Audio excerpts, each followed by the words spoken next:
we'll say heat and serve. If that's still not enough, take more Velveeta, more salsa, do it again for even more. Steve Carlin tells us tomorrow's forecast is less windy. In sports, John Walters with this week's Best of the Preps. Tonight's pick, a standout basketball player from Pella Christian. Now to CBS. Controversy tonight over Japanese plans to buy into the American pastime. In Australia, Olympic athletes say they'd rather give up the gold than play against Magic Johnson.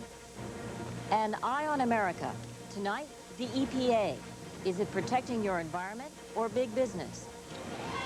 This is the CBS Evening News.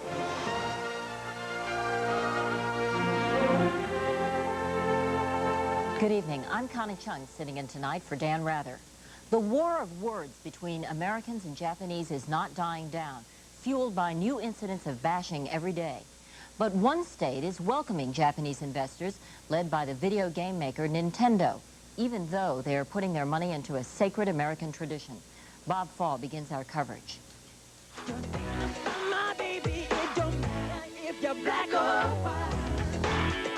Question: what do Michael Jackson, the Lynx at Pebble Beach, Rockefeller Center in New York City, and the Seattle Mariners have in common?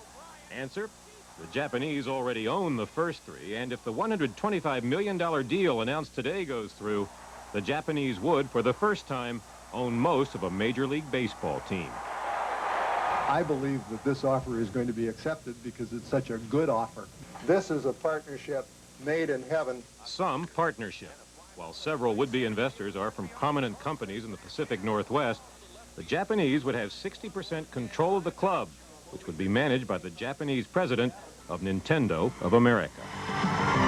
I think it's local. I think Nintendo and I think all the owners and all the partners that are here are people who've made solid investments in this community. These aren't people that just walked in yesterday. But Seattle's mayor has not persuaded Major League Baseball, which, according to a statement released today by the commissioner's office, has developed a strong policy against approving investors from outside the U.S. and Canada. We'll look at it, but I would think it's unlikely. The Japanese are buying our cultural icons, and it should not be permitted. The Japanese will not take our goods. They will not take our investments.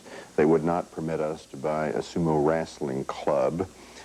We should just simply say no to the Japanese. Still, at a time when Japan bashing is becoming the favorite pastime of some American politicians, another pastime could be changed by the folks who bought Columbia Pictures and who already seem to own everything from here to eternity.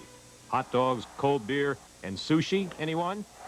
Bob Fall, CBS News, New York. This is Wyatt Andrews.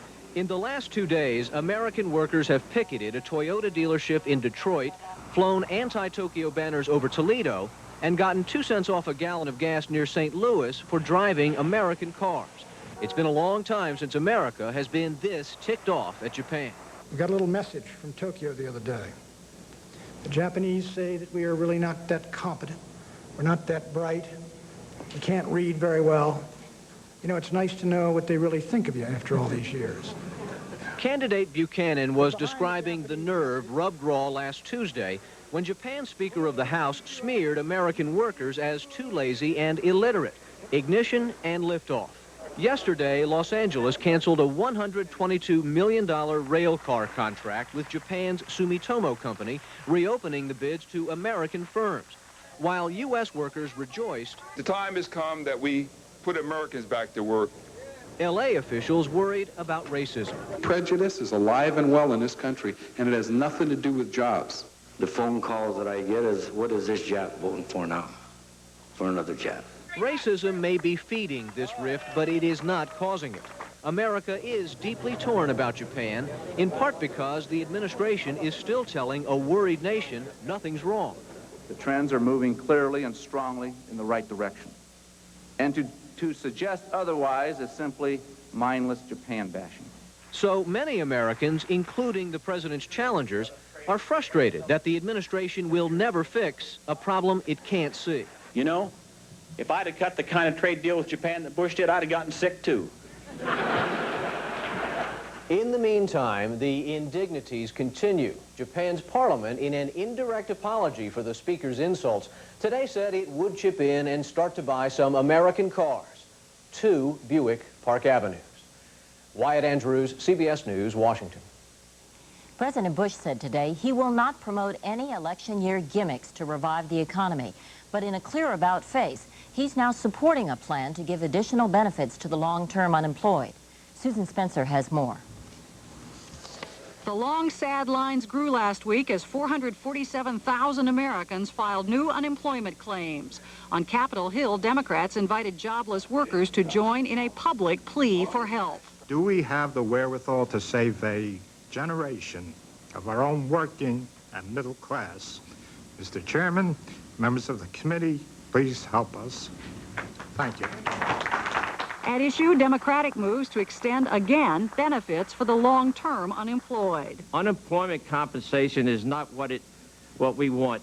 It's not what we want.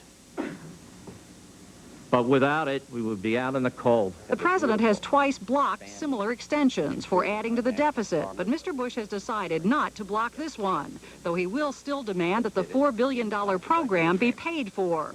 So it wasn't a conversion.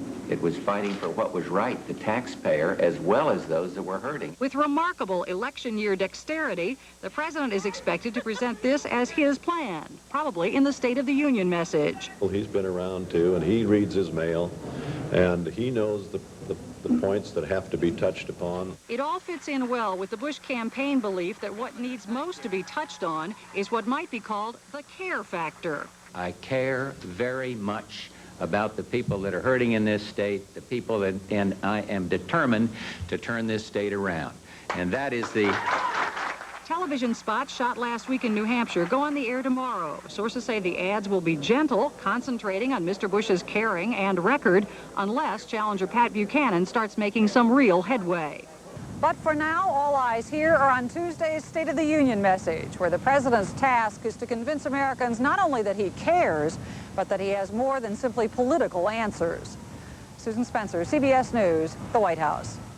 Immediately after the President's State of the Union address Tuesday night, CBS News will broadcast an innovative and special program called America on the Line. Hundreds of thousands of Americans just like you will have a chance to be heard on the nation's economy and other issues facing our country in the 90s. That's America on the Line next Tuesday night at 10 in the East and West, 9 in the Central Time Zone. Still to come on the CBS Evening News, foreign policy in the Bush years, triumph and trouble. And later, an anti-smoking program in California, soon to be extinguished.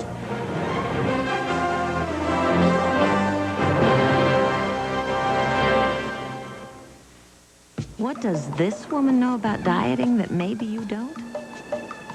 That you don't have to drink your breakfast, because a serving of Kellogg's Special K actually has fewer calories than a glass of the leading diet shake. In fact, the entire Special K breakfast, including fruit, skim milk, and coffee, has fewer calories than the diet shake. So, if you're going to have something special when you're trying to lose weight, shouldn't it be something special with fewer calories? Kellogg's Special K. Lose the fat. 80% of nation on flu alert. Severe flu season underway. What will you do? Doctors recommend TheraFlu, hot liquid medicine that works fast. TheraFlu, strong therapy for flu symptoms.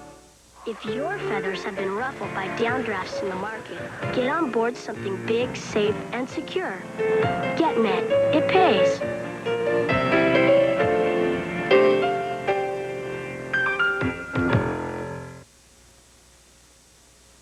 The U.S. military will airlift 54 plane loads of food and medicine to 12 former Soviet republics next month. Critics call that a drop in the bucket. Secretary of State James Baker announced the operation today as he wound up an international conference in Washington. But this airlift that we are calling Operation Provide Hope can help deliver the food and medical supplies that are critically needed. Above all, Operation Provide Hope can vividly show the peoples of the former Soviet Union that those that once prepared for war with them now have the courage and the conviction to use their militaries to say, we will wage a new peace. Secretary Baker is also scrambling to save the U.S.-backed Middle East peace process. Arab states are threatening to boycott the next round of talks. Israel, meanwhile, wants an answer to its request for U.S.-guaranteed loans to resettle Soviet Jews. Baker meets tomorrow with the Israeli ambassador. Reports say he will pressure Israel to curb its settlements in occupied territory. For President Bush, the Middle East logjam is just one of a host of new problems in what had been his most successful area, foreign affairs. As we continue our special reports on Campaign 92, State Department correspondent Bill Plant takes a look at foreign policy in the Bush years. For most of the last 3 years, George Bush was on a foreign policy roll. And lucky. The hits just kept on coming. Communism's collapse in Eastern Europe. A popular little U.S. war in Panama. The Mideast peace talks. The dissolution of the Soviet Union. And the Gulf War. The challenges they faced were really monumental, all handled, I think, very skillfully and very wise. You'd have to give him very high marks. This president likes foreign policy because he's comfortable with it. He can pick up the phone and talk to Boris or Helmut or the Pentagon and get instant results. He doesn't have to get a vote from Congress. He can actually make something happen. But sometimes Mr. Bush hesitated to make something happen, sticking with the hardline leaders of China, clinging to Mikhail Gorbachev over Boris Yeltsin until it was almost too late. And then there's the unfinished business, like Saddam Hussein. Saddam's persistence in power is an annoyance and an embarrassment, and over the long term, a potential threat. And there's unfinished business in the former Soviet Union, too. Almost 30,000 nuclear weapons. But for the man in the Oval Office, the future won't be so much about the balance of military power as it will about the balance of economic power. And the major players won't be the ones with the biggest guns. They'll be the ones with the biggest bankrolls. The president tried shifting gears. To deflect public criticism of his foreign travels, he said his trip to Japan was about jobs, jobs, jobs. The result was hardly what his image makers hoped for. And the Japanese saw his collapse as the symbolic exhaustion of a superpower. His first important diplomatic mission in the post-Cold War period was his trip to Tokyo. That was a fiasco, and that may be a harbinger of things to come in the Bush presidency. The foreign policy world in which Mr. Bush was so comfortable no longer exists. He may not need to make all those fun but unpopular trips overseas anymore, because if economics is what makes the post-Cold War world go round, the foreign policy of the future will begin at home. Bill Plant, CBS News, Washington. Stay with us now for more news, including fear of AIDS. Olympic basketball players advised not to play against Magic.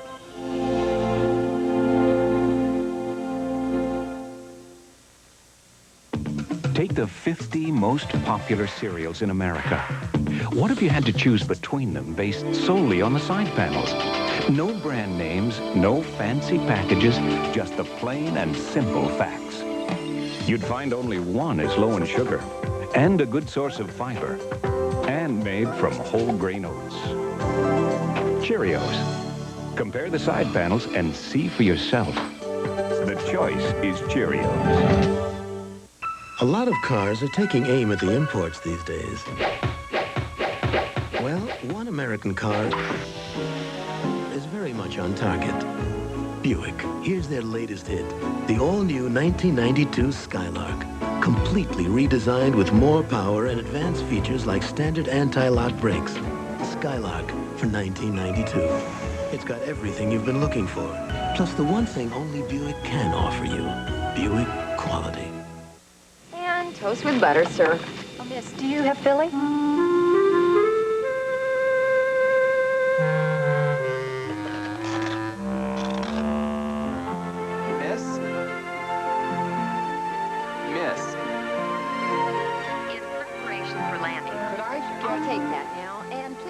It's not just the taste. Philly cream cheese also has ounce-for-ounce half the calories of butter or margarine.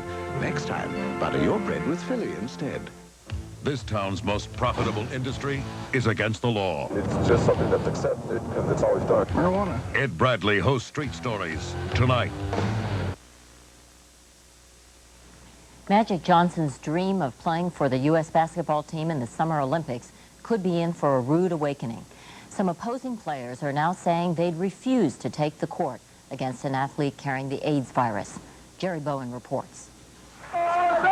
Members of Australia's Olympic basketball squad, considered medal contenders in this year's Summer Games, have been warned they run the risk of contracting the AIDS virus if they compete against an American team with AIDS virus carrier Magic Johnson on the floor. A controversial warning from the chief doctor for all of Australia's Olympic teams. If they suffer a wound which bleeds and then another person has an open wound into which some of that blood flows, there is some small risk of infection of being transmitted in that way. But the suggestion that the retired NBA legend poses a threat has been quickly and firmly denied. U.S. Olympic officials in Colorado said the warning is contrary to all medical evidence. We do not think it is a risk.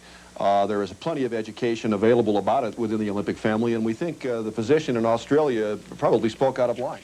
Other players selected for the U.S. squad said the Australian fears are exaggerated. What the doctors, I think, have said about AIDS is just that it doesn't, they have no reported cases of athletic transmission.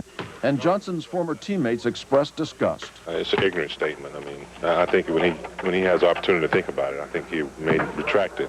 International Olympic officials say the Australian warning raises the specter of AIDS testing for all participants, something that is not possible or planned.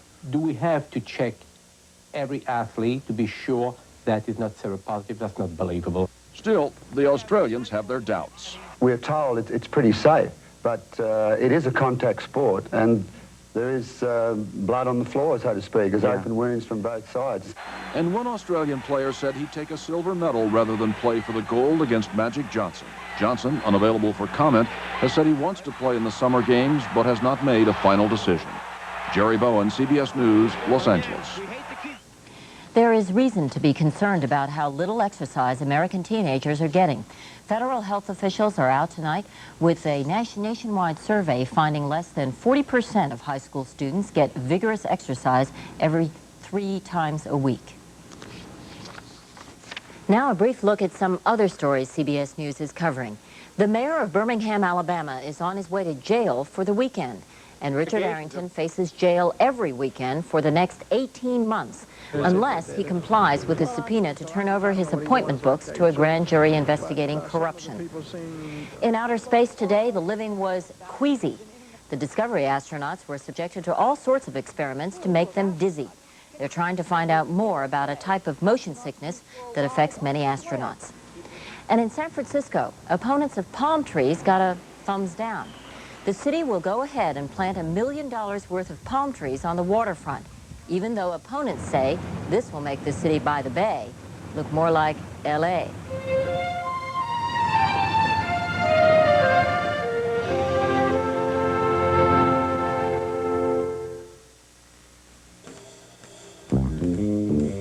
They say you can please some of the people all of the time, and all of the people some of the time.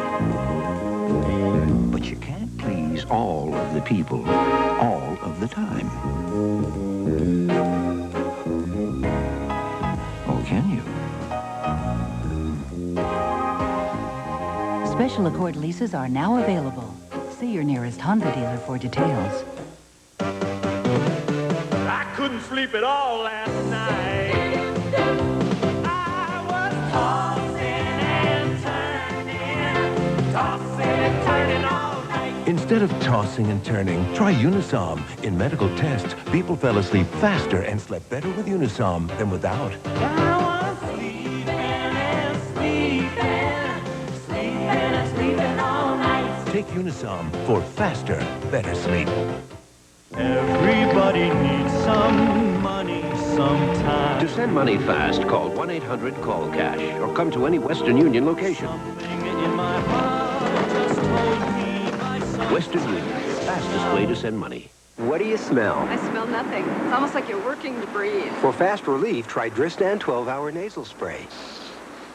Now smell. Orange, yeah. Tristan nasal spray. Worked very fast. Dristan, the face of relief today. I'm Harry Smith. And I'm Paula Zahn. Do you know what it costs for a Super Bowl weekend? Find out what you can expect to pay tomorrow. CBS This Morning. It's breakfast for your head.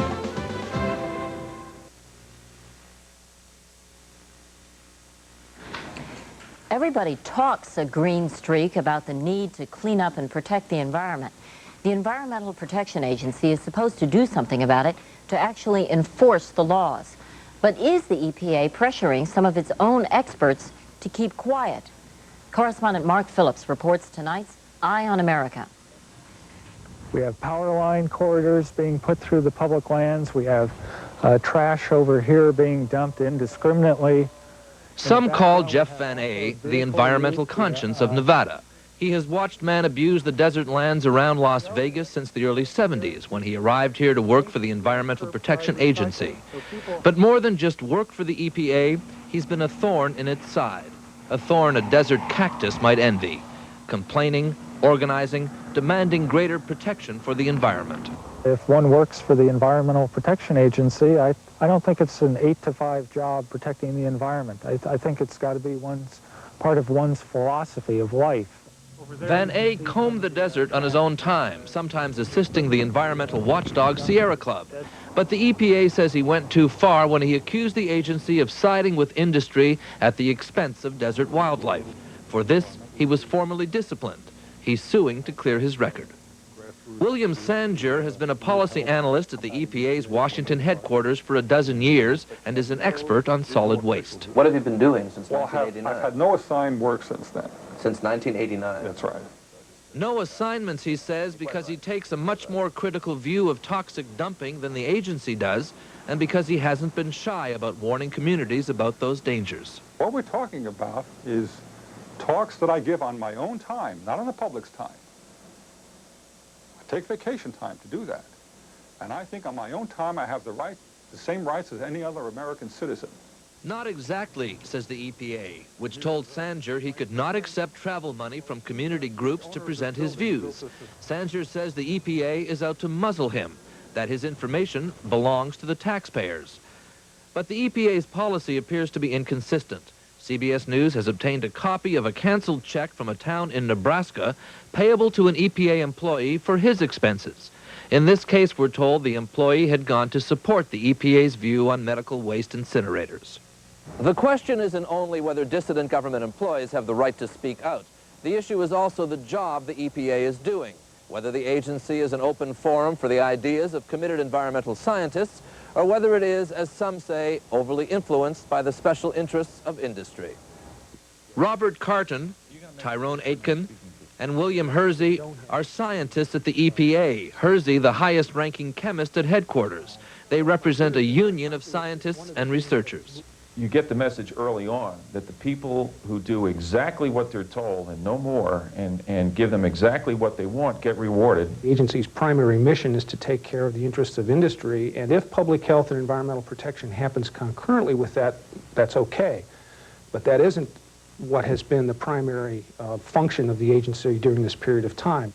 I got the lowest performance rating of all my 23 years of federal service a couple of months ago, and one of the things that was stated there was that I wrote a regulation that a particular chemical industry organization didn't like. The EPA says these problems reflect typical labor management tension and that there are plenty of satisfied professionals at the agency and that the complaining workers are, in the words of one official, professional gadflies.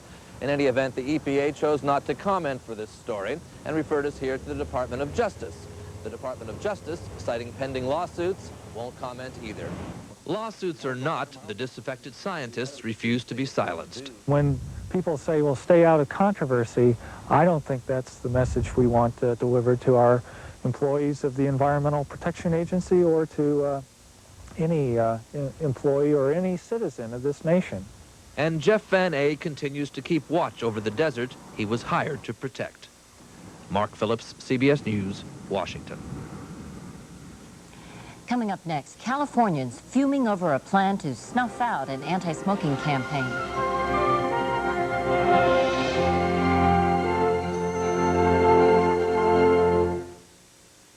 Where do you want to be in 30 years? Well, you know, we Cranfords are a feisty lot.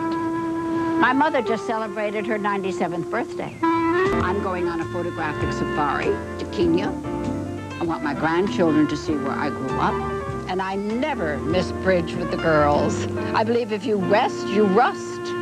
So let's just make sure that my money keeps up with me. You can get there from here with Shearson Lehman Brothers. Have you had your V8 today? Did you know that V8 juice has less than half the calories of that apple? Wow! Did you know that V8 has more vitamins A and C than that tossed salad? Wow! And did you know that V8 is 100% vegetable juice, so it has no fat, unlike that low-fat yogurt? Wow! So how do you feel now that you know these things? Wow!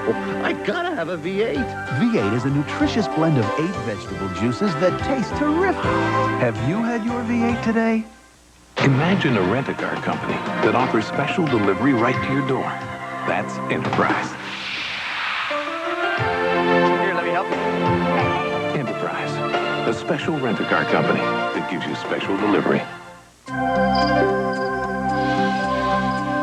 Because some aches and pains don't go away when the lights go out, we've created Tylenol PM.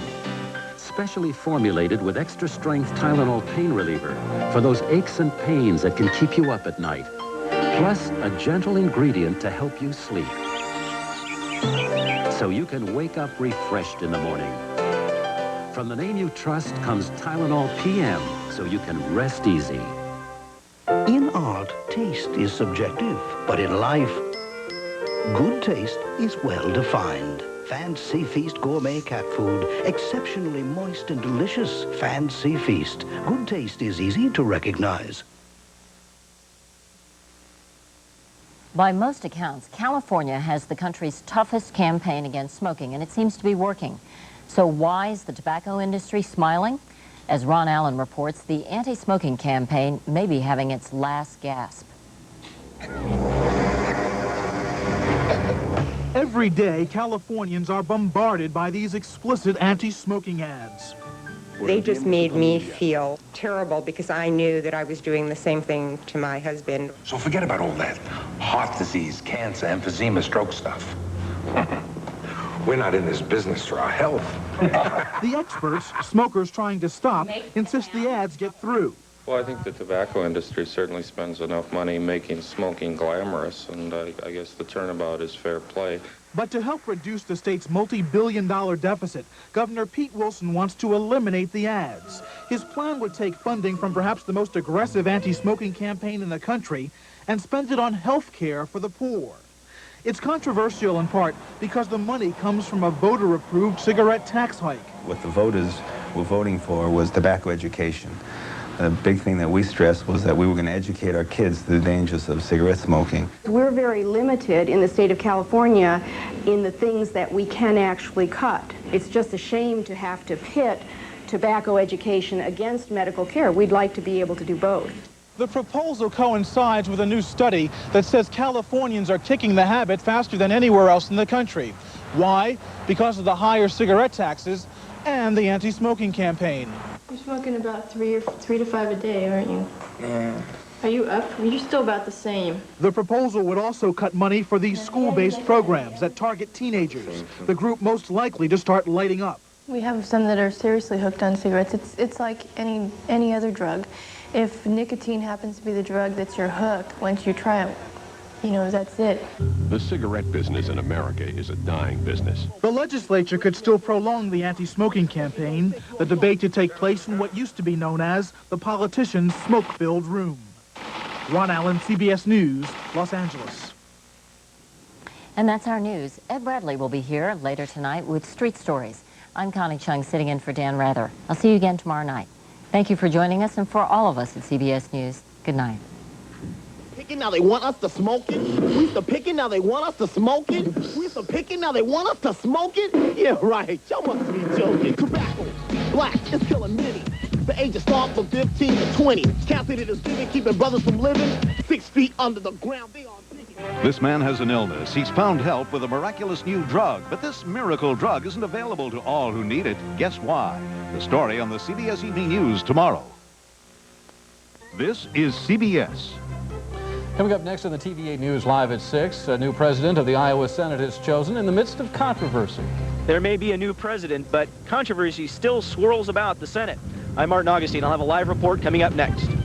Also tonight, the Larry Milton case touching off an argument over civilian review boards. Jeff Greenwood reports live via News Star 8 from Minneapolis, a city that just started such a board. Also tonight, taking teeth work on the road. Jill Lingwall follows along. Steve's forecast is cold but less windy, and Heidi with the Thursday night Best of the Preps. TVA News is coming up next. Lock in performance. Lock in low cost. Lock in safer handling. Lock in rootworm control with Thimet insecticide. Thimet provides protection equal to diphenated lorspan, and it costs a lot less. And now, get Thimet in the new fast-loading lock and load closed handling system. So look again at Thimet and lock in more profits. I've got a solution to the trade deficit. Sure you do. Well, why buy an import when Chevy has 2.9% financing on Cavalier? I have no interest in low interest. You're right. How about saving $1,500? That much? Compare these examples of a $10,000 48-month loan. With 2.9, you'd save over $1,500 in interest plus other savings. 2.9? How interesting. Hurry to your Central Iowa Chevy dealer for 2.9% financing on Cavalier, but only through February 4th. Reichardt's annual winter sale is now in progress. Savings of 25 to 50% on quality clothing for both men and women. Please stop by. Thank you for watching KCCI, TV8 in Des Moines.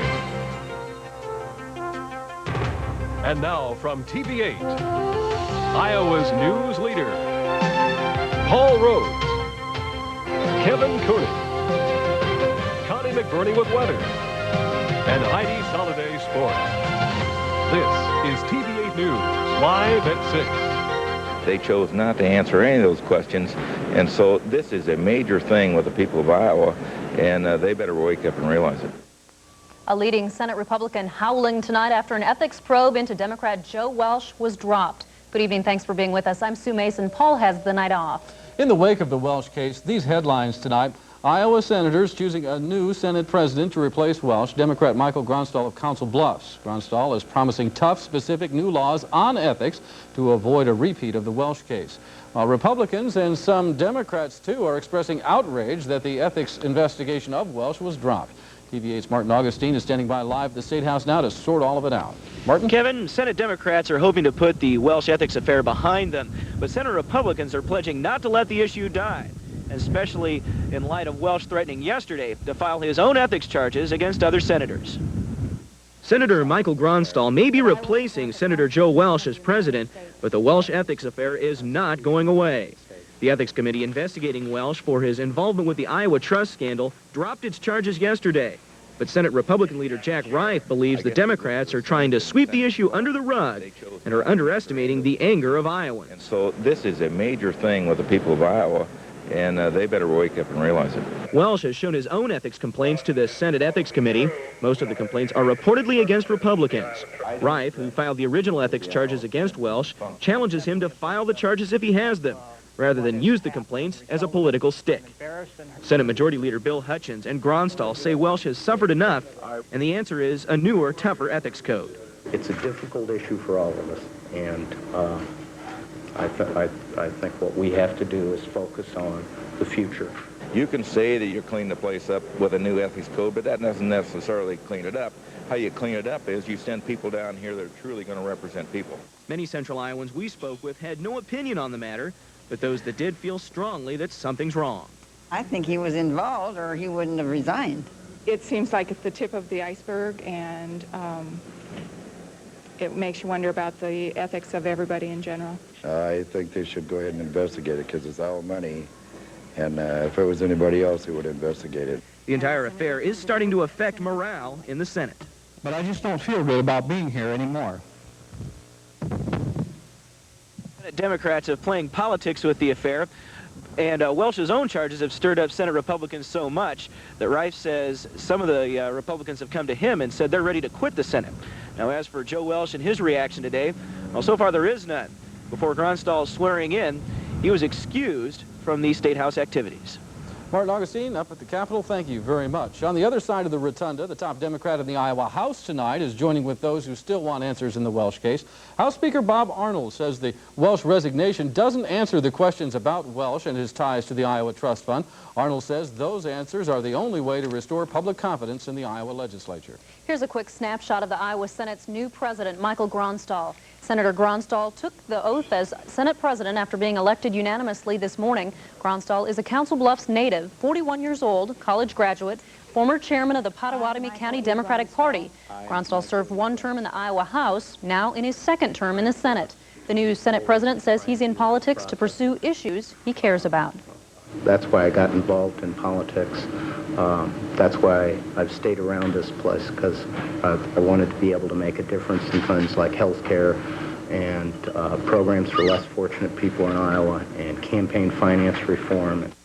Because Senate Majority Leader Bill Hutchins is retiring this fall, Gronstal becomes a leading candidate for the Majority Leader's position next year, if Democrats control of the Senate.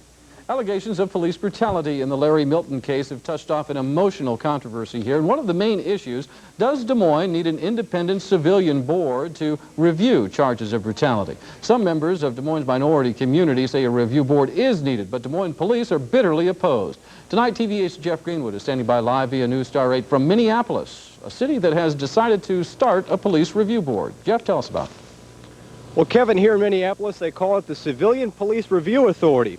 Like what's now going on in Des Moines, a controversial incident here in Minneapolis involving white police officers and a black suspect led to calls for change.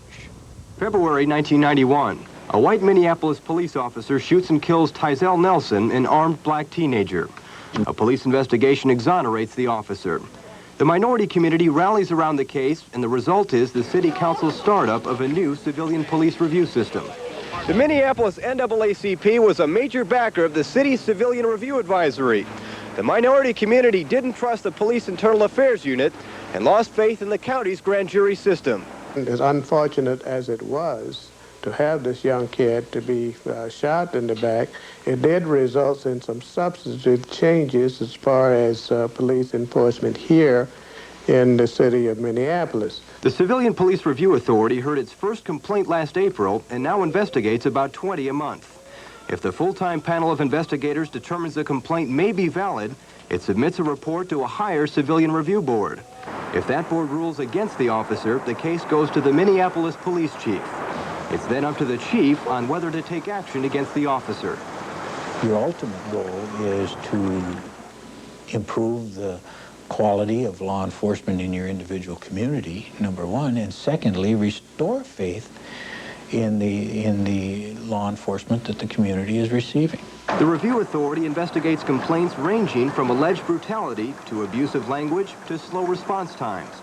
The authority has just recommended action against an officer for the first time, and that final decision now rests with the Minneapolis police chief.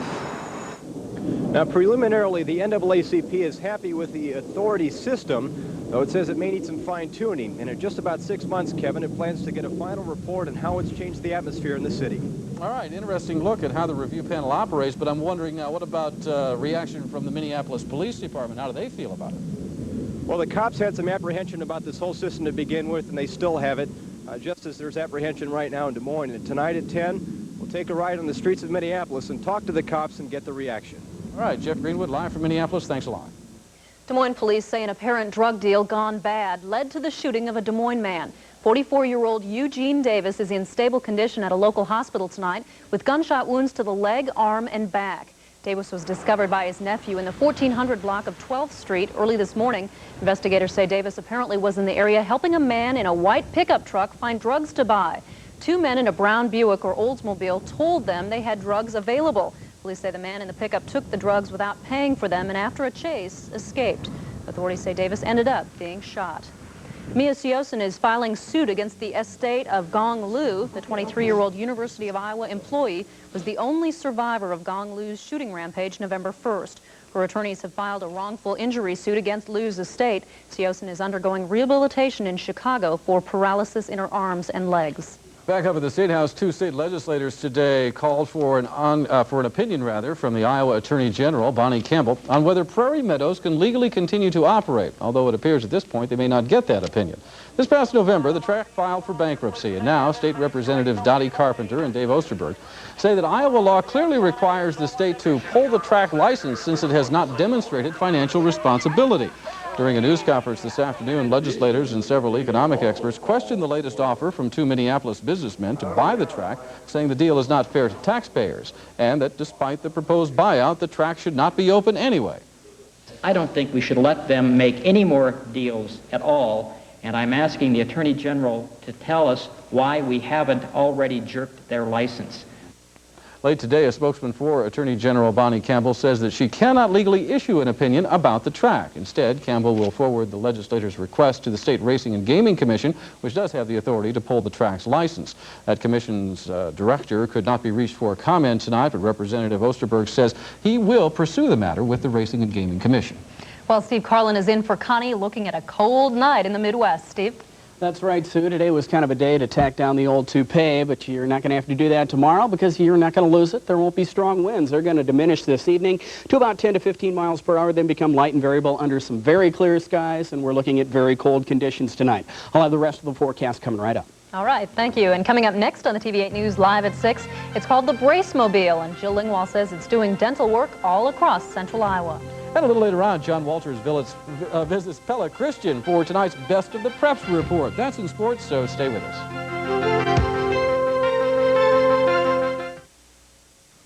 Working to be #1.